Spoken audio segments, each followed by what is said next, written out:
So here I am in Williamsburg, Virginia at the Doubletree Hilton, and this is the first Scares That Care AuthorCon.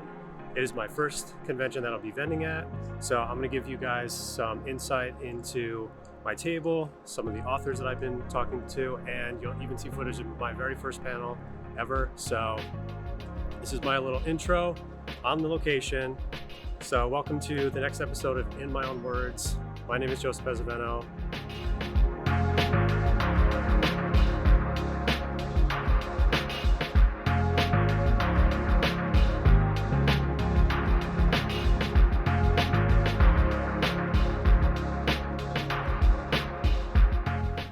Welcome to the AuthorCon edition of In My Own Words.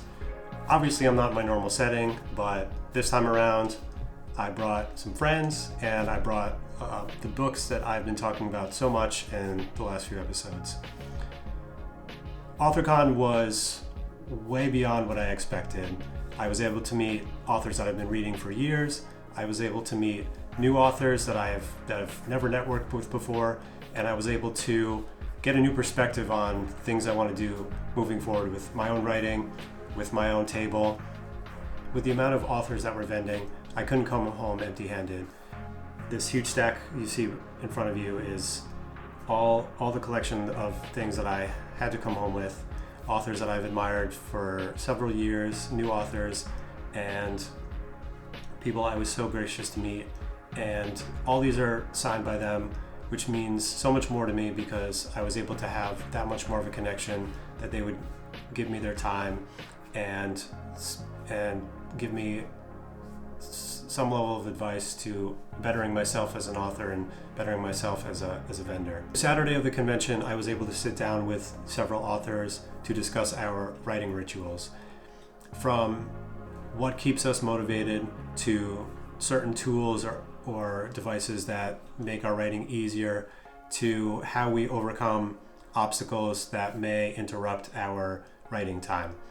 And not only was I very honored to sit down and share my perspective of how I write, but it was also very fascinating to hear the point of view of other authors that span different levels of experience and different styles and different genres. I felt it was very important for me to hear everyone as it was for me to share what I had to say. And not only was it a learning experience, but it was also enjoyable for me to sit with people who have the same aspirations as I do. I think that I'm like dead smack in the middle because I'll write, I usually just like outline and then I'll kind of figure out where it goes, because I'll write like chapter 1 through 3, they're going to do this, and then chapter 4 through 9, they're going to do this, and then when I get to chapter 9, the character did something in chapter 6 that will ruin chapter 9. Oh God, and then worst. And then kind of restructured. But I've always worked best with the mentality of kind of what your characters bring you to where that place is, because I think you're going to well, for me at least, I think it's going to ruin that outlet of really giving my character individuality as opposed to me, just being in control of everything. What you're talking about with trying not to control everything from the start, I like going with, you basically write what's like when you have that creative, when you feel like your mind's almost on fire, you're just writing what the scene, different scenes from it. Doesn't have to necessarily all tie together. You're just writing things that work really well, and then you try to start anchoring them together as you fill out. You get 20,000 words, whatever. You start anchoring things together and figuring out this goes here. Then you can build a plot map, and you can a lot of it gets chopped up and discarded because it wasn't really carefully planned out why you're writing this. But you knew the characters, you knew the things that their possibilities, and then you take of those possibilities, you anchor them together, and you build a map, and then you start working to fill in the gaps. That's how it works for me, at least. I just recently threw away 15,000 words because I realized that's not where my characters were trying to go. Yes. They took you down a rabbit hole. Yeah, because they determine where, you sit down at the key. And I had a really interesting conversation with somebody this morning about, and maybe this is a really good question. Do we set word limits or time limits. And I said I set a time limit because I can write, I can sit down and write 2,000 words of absolute garbage, or I could sit down and write 400 words and I'm like, oh my God, that's really good. So, I would rather have the 400 words of good stuff than, You have to have a certain amount of words in a day for you to kind of stay on schedule. And then sometimes you get past that and you're still in this creative bubble of like, I can keep going.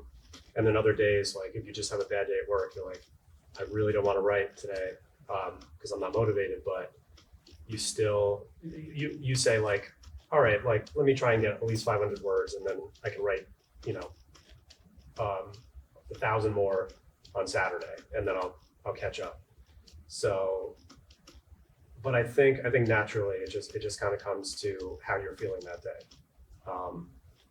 Because you're not going to be, your Monday isn't going to feel like your Saturday or vice versa.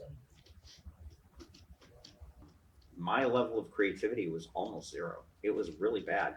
And I thought a lot about this, and I think the reason it was so bad was because I wasn't out and about. I wasn't, hanging out with people. I really wasn't. I wasn't going to malls. I have to observe people. There has to be that creative, blah blah blah words. It has to be a creative feed into me to make it work. Otherwise, magic can't happen.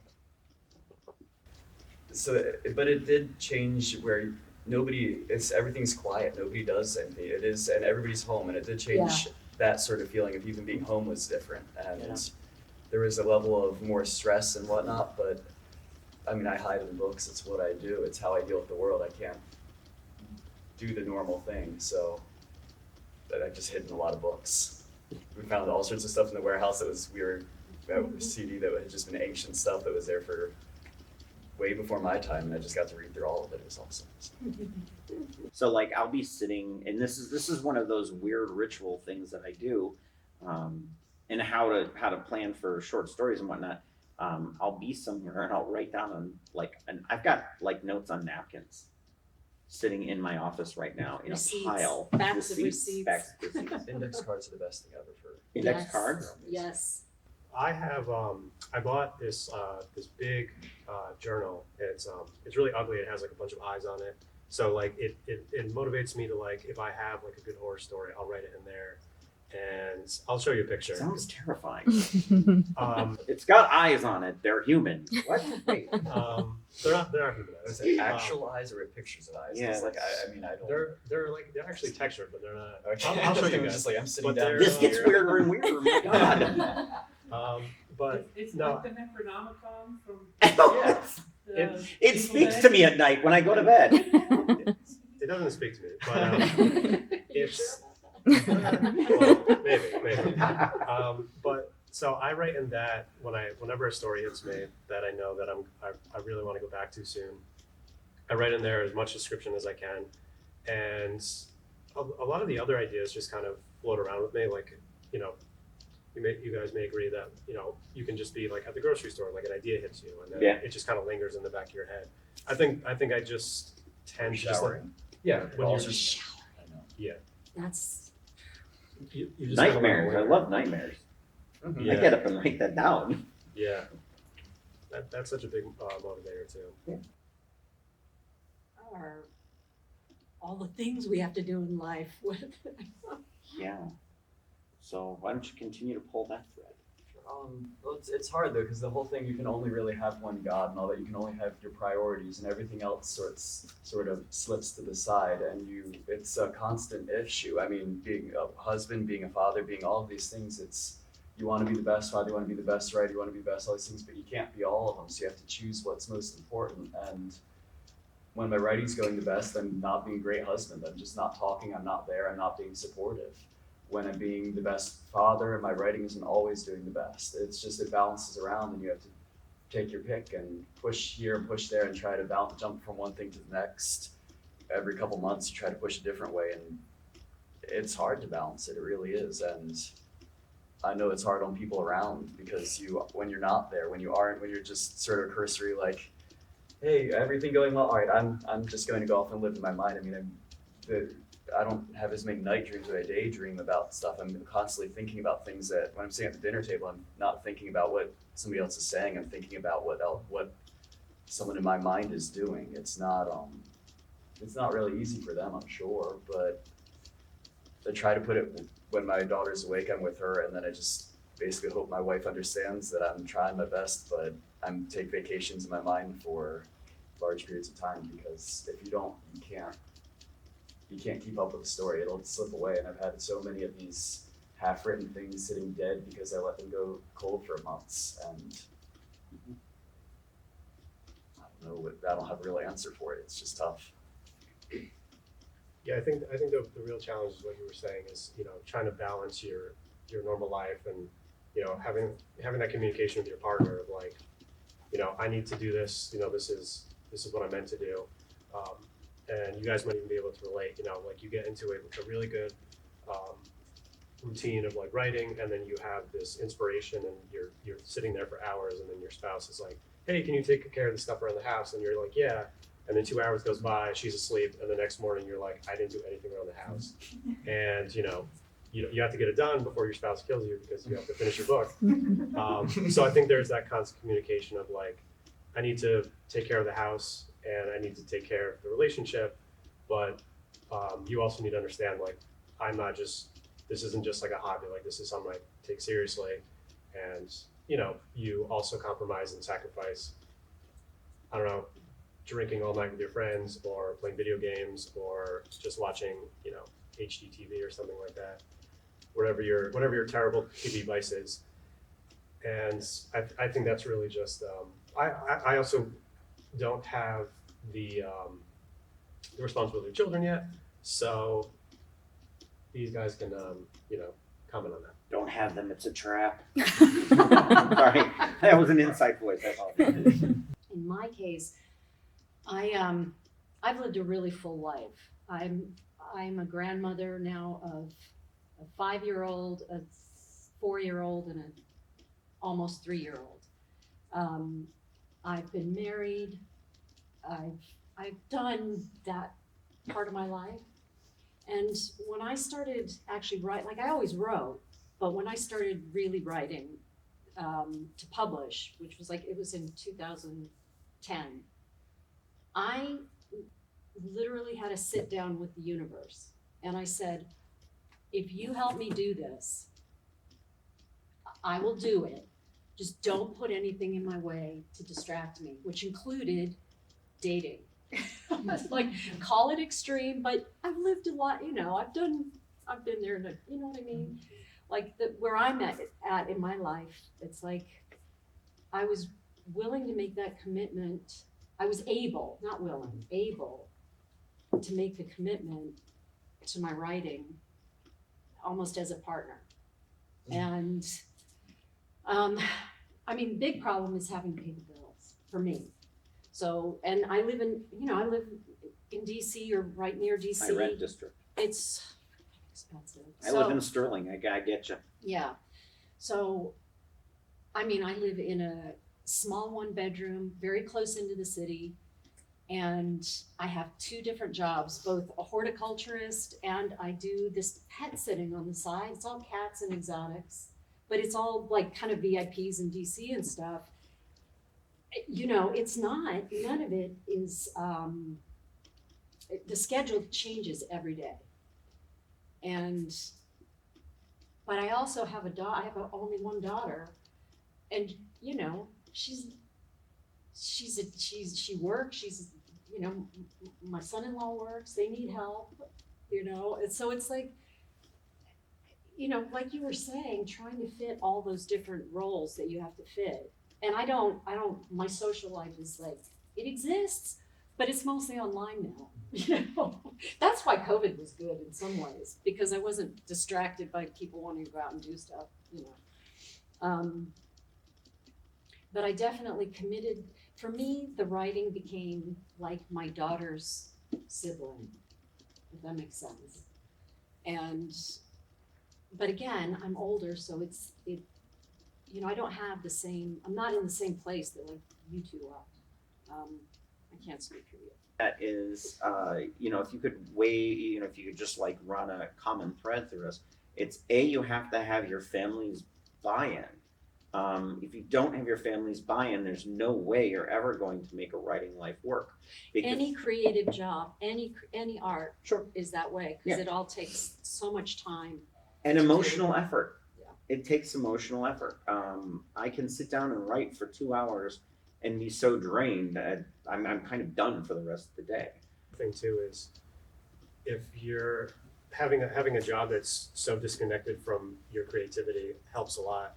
Like I work in a warehouse, so like I'm you know I'm around a computer enough, but like I'm not staring at it all day. Like I know that if I had a 9 to 5 desk job, I don't want to go home and sit in front of the desk and type. Yeah. So I'm lucky enough that like I'm doing physical labor, so when I get home, like a chair is like heaven, so I can sit down and write and not have to worry about, you know, lifting anything. I hope you guys enjoyed that. Yeah, thank you. And we're always willing to answer more questions or question more answers or sign and sell you books. I'm just saying. Right. Thank you. Thank you for coming. A big part of what blew me away during the weekend was people's interest in my booth. I went into this not expecting very much, maybe a handful of books being sold just out of genuine curiosity.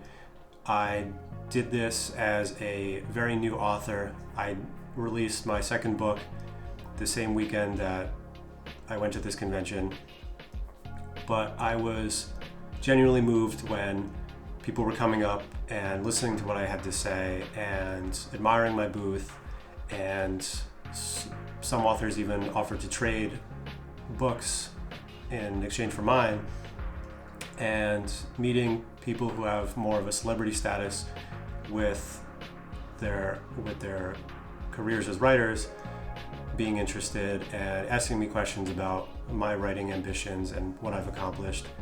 So having, you know, sold a lot more books than what I initially expected was very humbling, and it's all that more inspiring to keep pushing forward. Hearing authors that I've read for 2 or 3 years now telling me to keep going is one of the best feelings that I could have ever gotten out of this weekend. So I am just all that more excited to keep doing this and to do more conventions and to see how I can push my limits and only get better at this. I may not read everything, I may not read certain styles, and that's okay, because I think everyone has a perspective that's valuable and something to add to any type of genre and any different genre. So I know that there's no bad advice when it comes to these sort of things. It's part of writing, it's part of being creative, and I take everything in and try to absorb all of it. I want to say a special thank you to all the authors, everyone who put this together, everyone involved with the Scares That Care team, everyone involved that helped put AuthorCon together. This was so great. I was so happy to do it. I don't have a single bad experience except that it ended, and I'm just anticipating the next one, because I will definitely make it to the next AuthorCon with no hesitation. I want to talk about what I'm currently reading, because it is in this stack of books, and it is a collection of works called Exits by 4 authors: Aaron Beauregard, Roland Bursey Jr., Carver Pike, and Daniel Volpe. This is honestly my first read of all these authors, but I've heard great things about their writing styles and reputations, and this was much more intense than I was anticipating. It's dark, it's bloody, it's gross, it's as splatterpunk as you can get. I know that this is a limited edition, so I'm not exactly sure how many are still available, but I will leave a link in the description of where to get it. Definitely check this out. These guys are incredible writers. All the music you're hearing is by Hello Meteor. I'll leave links in the description to where to find his music.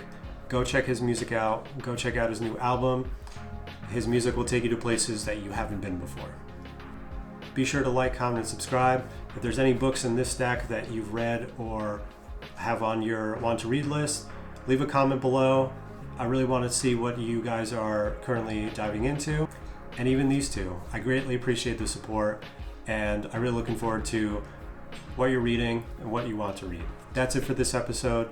I had such a blast at AuthorCon, and I'm so excited to show you more of the conventions I'm doing this year and upcoming projects. But until then, happy reading, and I'll talk to you guys soon. Bye, guys.